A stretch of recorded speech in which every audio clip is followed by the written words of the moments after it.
what's happened in the last video.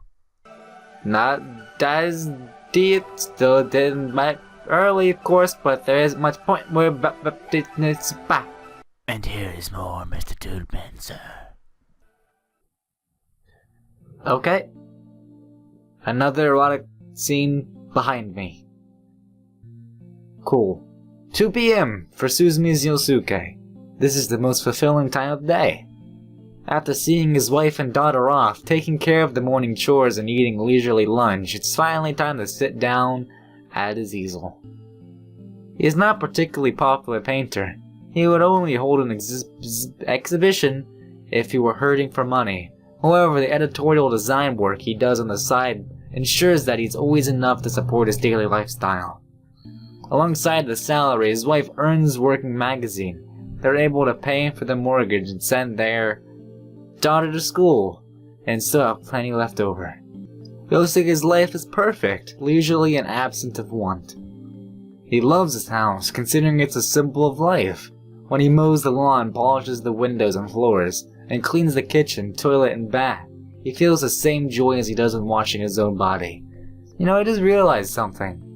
Compared from these walls and paintings, and when you compare them to the hentai scenes, the hentai scenes have so much better budget, as well as gore and stuff. It's like they put all the budget into making the gore and sex scenes. It's like, oh yeah, we need to have other things as well. Let's have some oil pastels and scrub them on the screen. That's basically what they did. Just as he knows the length of his fingernails and time since his last meal, he also knows everything about his house's condition. The status of every door, the freshness of every flower, the amount of ice in the ice tray, every last detail. This is his pride, and when he sits in the studio, smelling the turpentine and knowing that each element of his house is in perfect order, he is filled with an ultimate satisfaction. While trying to find the right combination of paints on his palette, he suddenly feels thirsty, but soon remembers that there isn't much orange juice left in the refrigerator. What? Oh, okay, never mind. I thought I skipped, didn't comprehend me reading the feeling thirsty. I was my mind was just okay, he's about to paint. It's oh wait, I don't have any orange juice. Whoopsie. Oh man, my mind is weird. In fact, it is also about time to stock up on bath additive and powdered soap. You could get everything at the supermarket when he goes to the shop for dinner, but it'll probably be pretty heavy. Now then, where should I leave off to go shopping? He wonders idly as he heads downstairs to the kitchen. Just then, a waft of air tickles in the back of his neck, bringing him to a halt in the middle of the hallway. A breeze coming from somewhere. Impossible. Every window in the house is closed. Yosuke shut them himself during the morning cleaning. Yosuke enters the living room, searching for the source of the wind. Something stinks, apparently. It's the same pungent smell of a fetid swampland that emanates from the Saisaka house. Could the wind be carrying it from the yard next door? The window facing the Saisaka yard is open. It contains a billowing loosely in the gentle breeze. Curtains. There's a hole in the glass next to the lock. It looks strange, like it was melted by some chemical instead of broken. Someone must have reached through the hole to unlock the window. Yosuke stands paralyzed, his heart pounding with anger and even more so with fear. He listens carefully, but hears nothing. Perhaps the intruder has already finished his business and left. But a burglar wouldn't have left the room untouched, would he? Maybe he heard Yosuke coming and hid somewhere. Yosuke realized that his still wet palette knife is in his right hand. He must have forgotten to put it aside before going downstairs. He stares numbly at the knife for a moment, then decides that it's not enough protection. Instead, he grabs a condom, also an ashtray sitting on top of the table, made of thick, solid glass. It is big, heavy, and enough to serve as a blunt weapon. The home that he's cleaned every inch of, that thought as though it was part of himself, now seems like an entire different world. Keenly aware of thumping his heart, Yosuke looks around the living room and sees little that he could be used as a hiding place. The intruder must have gone either to the guest room or through the dining room to the kitchen. Where's everyone else in this room? Is Yosuke just here alone? Maybe. The kitchen is close to the stairs. If there had been a moment, Yosuke would have noticed it when he came down, which means that the guest room is most likely a place. He shuffles over to the guest room door and prepares to slide it open. But what is that stench? Could the breeze alone be carrying such a potent fetter? It's as if the odor is coming from inside the room. Okay. Saya, I know that this guy did talk to Fuminori, and Fuminori is a bit skeptical of him, but you probably do not need to kill him as you're about to do up ahead. He steels himself and throws open the door. The straw-matted Japanese-style room is empty. There is a closet, but no one could fit in there. Let's just take a moment and realize that that plant in the right side of the screen is very weird. It looks like it's contaminated from some sort of dark force. But that's not the meaning of the story. We're looking for Saya now. So the intruder left already. Yos relaxes at the exhaustion of sudden relief coming over him. And then you need to look up, I take it. Yep. That's when something seizes him by the ankle. The instant he freezes in shock, his legs yanked out from under him, sending him crashing to the floor. Stars explode behind his eyes and his head smacks against the door rail. The hand, if it can even be called that, wrapped around Yosuke's ankle extends all the way back to underneath the living room sofa. There are barely 5 centimeters between the sofa and the floor, but the intruder is able to hide in that tiny space. It can't possibly be human. Wah! Before the screaming Yosuke can regain his footing, countless hand-like things seize his arms and legs, rendering him helpless. Calm down. Don't be scared. The muffled, gurgling voice-like sound is accompanied by the sensation of something cold and soft crawling on top of him. Hi. Hi. Hi! With his throat already seizing up, the panicked Yosuke can't even scream properly. It won't hurt. The eagle's voice whispers in his ear. Don't be scared, it won't hurt. Thin tube-like appendages penetrate his ears and nose, drinking deeper into his skull. Right before the horrifying sensation drives him mad, Yosuke loses consciousness. Something tells me that did hurt. Probably quite a lot, actually. Just saying. Thank you for taking the time to see us, Kyoji says, his humble bow concealing his surprise at the doctor's youth. Even without her light makeup, she wouldn't look a day over 30. She must be quite talented at becoming a neurosurgeon at such a young age. Yeah, she does look basically younger than everyone else, and they also seem like they spent a lot more time making this CG than all of the other CGs they put together. She looks a lot better than the other ones, just saying. Don't mention it. I was hoping somebody like you two would come along. Her friendly smile believes the coldness one might expect from overly refined beauty. It's a pleasure to meet you. I'm Dr. Tanbo, Saisaka Fuminori-kun's attending physician. I'm Fuminori's friend, Tano Kyoji. This is Tsukaba Yo. Yo gives a quick bow, her expression apologetic. When they had arrived in Teen University's medical center and asked to see Fuminori's doctor, Kyoji and Yo had been prepared for rejection. They hadn't expected the ease with which they were able to see the doctor. You say, you want to know what's wrong with Saisaka-kun. Well, so do I. I see. He didn't come in for his checkup 2 days ago. I tried calling his home, but there was no answer. 2 days ago. The day Fuminori had been searching that mysterious abandoned house. Kyoji frowns, wondering what had been important enough for the blow this disappointment. So wait a second. So, how many days has passed since this game? It seems only like a day or two, right? But this at least means 2, and probably more because it would be 2 days ago he was supposed to come to his appointment, but before that, he did go to his appointment. So that's like a week ago. A week or so has passed already. Wow. What is he like at school? He's totally screwed up. Seeing Yo's shoulders jerk out of the corner of his eye, Kyoji regrets not choosing his words more carefully. Since the accident, he's been like a completely different person. We have no idea what to do now. So I thought that talking to you might help. Okay, she's back to a weird CG self. Why is this? Why does she look a lot different than the other CG? I'm confuzzled. Are you medical students too? Yeah.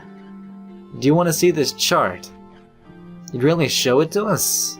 After gazing briefly at the incredulous Kyoji, Dr. Tombo sighs and says, "It appears that someone wanted to see it, and without the hospital's permission too.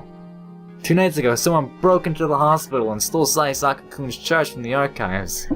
Seriously? That means 2 days has passed since, like, 5 minutes ago. She stares hard at the astonished students, then shakes her head with a tired smirk. "Well, it doesn't look like you two are involved. I'm relieved." Of course we aren't. However, the culprit must have been an interest in Saisaka-kun's condition, or they wanted to erase his records. Either way, I can only assume that it was someone close to him. I see. An ominous thought flashes through Kyoji's mind. It couldn't have been Fuminori himself, could it? Kyoji looked at Dr. Tombo and his friends were staring right back at him, her expression grave. He realized that she must have been harboring the same suspicion. Okay, we're back to the CG. What do you think? Do you have any idea who among his associates might have done with it? No. Perhaps Tombo didn't have anyone in mind when she asked, but Kyoji's thoughts immediately fly to the eerie house that Fuminori led him to. I don't know if they're acquainted or not, but there's someone called Ogai, probably a doctor or a... Kyoji stops speaking as he sees the dramatic change that comes across Tombo's face. You know him? Do you know when and where Saisaka-kun first encountered that man? No, that's what I like to know. Doctor who just is decided... Who is him? Who is him? After remaining in pained silence for some time, Tombo lets loose a heavy sigh. Alright, it's not like you couldn't find out your own easily enough. Ogai Masahiko is a professor at this university. He was dismissed over 6 months ago, however following the several scandals. Scandals? Where did he go? I can't say any more to outsiders. And anyway, it has nothing to do with Saisaka-kun. Oh, but it does. It does. A lot. Koji has an argument, has no argument, to which his answer Tombo is flat rejection. However, he can't shake the feeling that his Ogai person is really the key to unraveling the mystery surrounding Fuminori. Doctor, he says, making up his mind, Saisaka Fuminori might be involved in a crime. At this sudden declaration, both Tombo and Yo raised their eyebrows. What do you mean? Someone went missing after you going to see them? Fuminori denies any involvement, of course. You mean Omi-chan? Kyoji is unable to bear the shock in Yo's voice. Sorry, Tsukawa, I couldn't tell you. Tombo is frowning, her expression even more serious than before. Right now, this Ogai seems to be the center of Fuminori's attention. If we know who he is and what Fuminori is looking for, we might start to see the whole picture. Please tell us, Doctor, just what happened at this hospital. What if, like, Fuminori is actually just dreaming up Saya? And, like, Saya isn't at all real? And those erotic scenes are just him fapping. Think about that for a moment. Think about that. That doesn't make any sense whatsoever. Dr. Tombo hesitates for some time, refusing to make eye contact, but she finally shakes her head. I'm sorry, this is not something I can decide on my own. Doctor, give me some time. I'll do my own investigating now that I know that this can't be ignored. Please. Koji is out of all options. All that's left is to trust this young doctor. It's frustrating, but there's a limit to what can be done for a friend. Let's exchange cell phone numbers. I'll call you if I learn anything, and you call me the moment anything changes. Yeah, alright.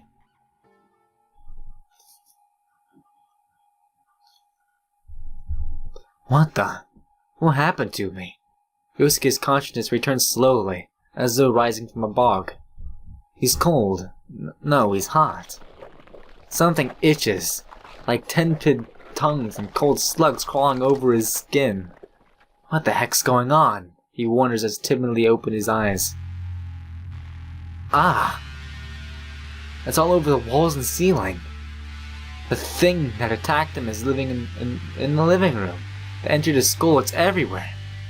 Terror shattered Yosuke's insanity. Oh, wow! He throws off this thing lying on top of him.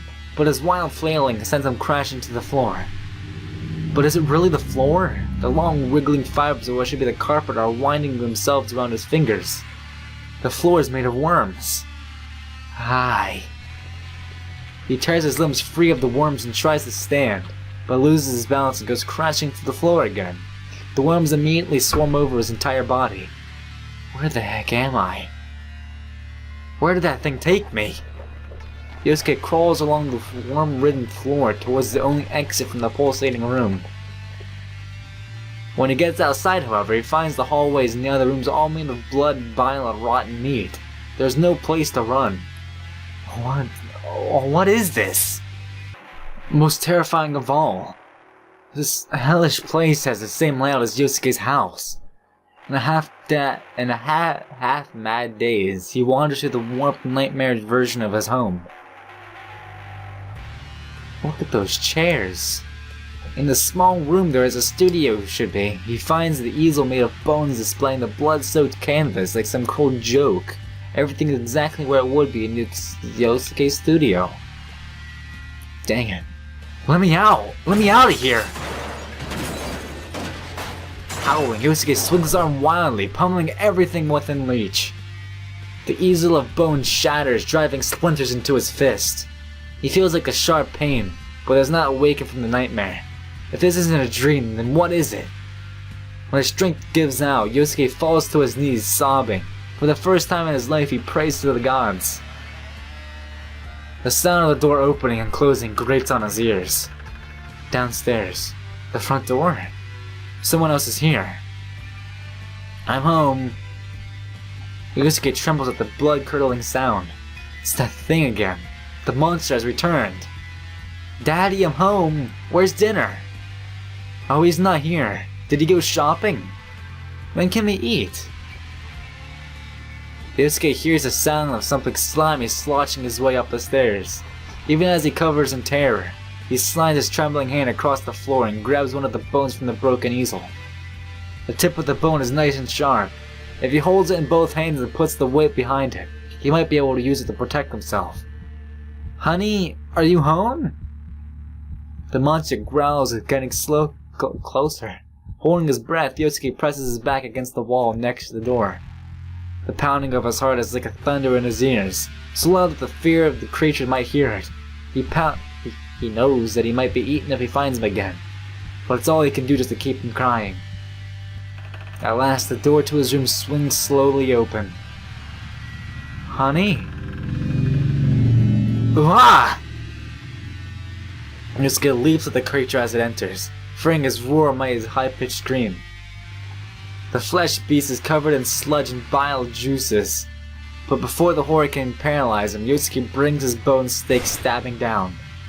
Gah! The monster screams as the stake pierces its chest and punches to the other side. The stinking creature falls back, writhing in agony. The sight of its pain sets Yosuke's blood on fire. I can win. I can kill it.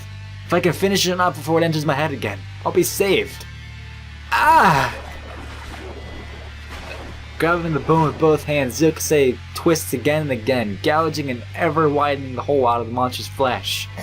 The monster convulses and gurgles, his trembling tentacles reaching up as though begging for help. Die!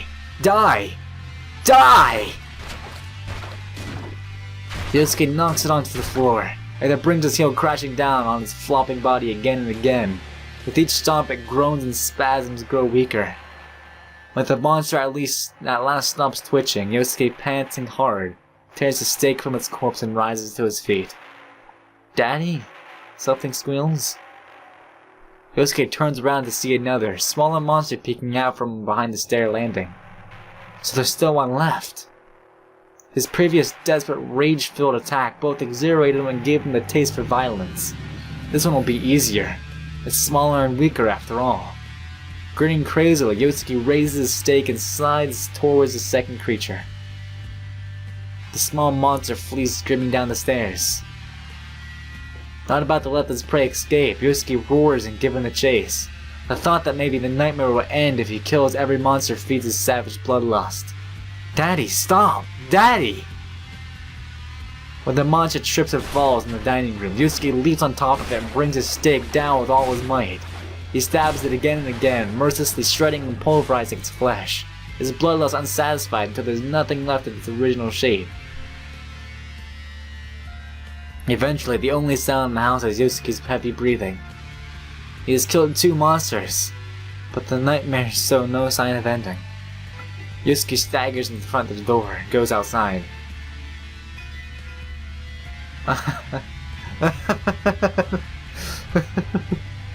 The sky, the city, everything has gone mad. Twisted shapes, maddening colors, stinking air. There is no escape, no end to the nightmare. The last remnant of Yosuke's sanity vanishes like dust in the wind. Hi, mister. Yosuke turns toward the sound of the young girl's voice. Oh, hey. Hey, Saya. Hey. She is standing in front of the house next door, wearing a spotless one piece over her pure white skin. In the midst of this fifth-room world, she seems to be glowing with beauty. How do I look to you, mister? You're very cute. Yusuke feels a sudden black lust rising within him. Really? Then the experiment might be a success. Yusuke walks up to the strangely jubilant girl and brushes his hand against her long, smooth hair. Such a lovely girl. Must be the only one in the whole world. Mister? She looks curiously up at the man towering over her, perhaps sensing something disturbing in his hungry stare. How about we play a game, little girl? Okay, but what are you going to do? Yusuke says simply. Everything that will please me, of course. Oh dear. Oh dear. Oh no. Grinning broadly, he grabs the girl's collar and tears the front of her one piece wide open. Hi! Shock and fear twist the girl's lovely, delicate features, stimulating Yosuke's sadism. Ever after killing one of those 2 monsters, the embers of violence are still smoldering in his heart, and now they have fuel to burn. I like your expression, girl. Won't you show me an even prettier one? No. No! Tears in her eyes, the terrified girl flees to the Saisaka house. Yusuke runs after her, feeling the joy of the hunt. No! Stay away! Even in desperation, she has no hope of outrunning an adult. Yusuke charges down the hallway and easily catches up to her in the kitchen. He grabs her from behind and wrestles her to the floor before she can resist. Oh no. This is terrible. Let me go! Why are you doing this? Like I said, because you're just too cute. Enjoying the sensation of her thin arm struggling futilely against his grip, Yusuke uses his weight to hold her down while ripping off the remaining scraps of clothing. No, I don't want this. Stop! Yusuke stares at the smooth body of the girl flopping like a young sweet fish beneath him, entranced by her tiny, hard, cherry-like nipples. Soft yet tight belly, and narrow waist. The thought of violating such an immaculate body in the middle of this warped, insane world is irresistibly perverted. Yusuke runs as his tongue over every inch of her stomach and chest. As though preparing to eat her whole, she stiffens and whispers in situation. It isn't supposed to be this way. Her tear-choked voice satisfies Yosuke's lust for conquest. This nightmare has violated him, but now he is able to visit the same torment of this innocent girl. Whereas where he was the victim, he is now the victimizer. The release he feels is intoxicating. His manhood is ready and waiting, so he frees it from his as he painfully prods the girl's tightly shut. You know what? This is terrible. Okay. You know what? I think it's time to skip it because this is getting a little bit out of hand.